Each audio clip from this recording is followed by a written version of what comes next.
ব্যর্থতার গল্প থাকতে পারে, কিন্তু আপনাকে কামব্যাক করতে হবে ওসমান দেমবেলের মতো। একসময় তাকে বলা হতো বার্সেলোনার ব্যর্থ প্রজেক্ট।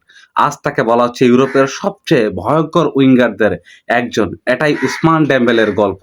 ২০১৭ সাল এফসি বার্সেলোনা তখন ভেঙে পড়েছে এক বিশাল ধাক্কায়। কারণ নেইমার ক্লাব ছেড়ে যোগ দিয়েছেন প্যারিস সেন্ট জার্মেই। ক্যাম্প নু তখন কাঁদছে, সমর্থকরা খুঁজছিল নতুন আশা, নতুন জাদুকর।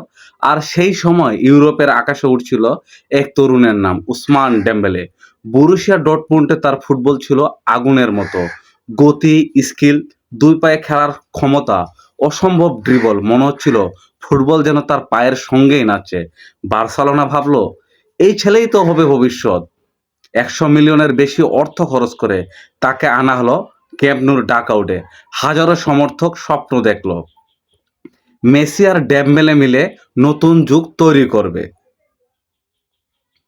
শুরুটাও খারাপ ছিল না, কিন্তু এরপর ইনজুরি, তারপর আরেকটা ইনজুরি, এরপর আবারও মনে হচ্ছিল তার শরীর যেন আর প্রতিভার সঙ্গে যুদ্ধ করছে। একটা ম্যাচ খেলছেন, ৩টা ম্যাচ মাঠের বাইরে, একটু ছন্দে ফিরছেন, আবার হ্যামস্ট্রিং ইনজুরি।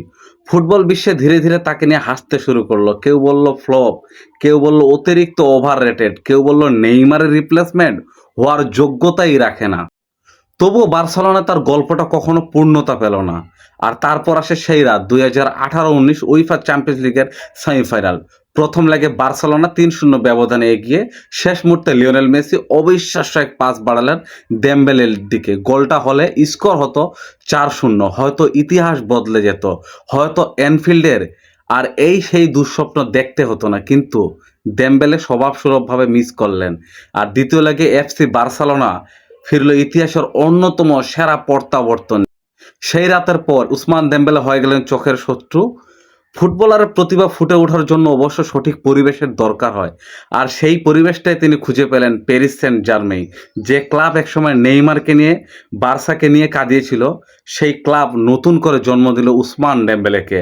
আজকের ডেম্বেলে আর আগের সেই তরুণ নয়, এখন সে পরিণত, এখন সে বুদ্ধিদীপ্ত, এখন সে শান্ত এবং আরও ভয়ঙ্কর।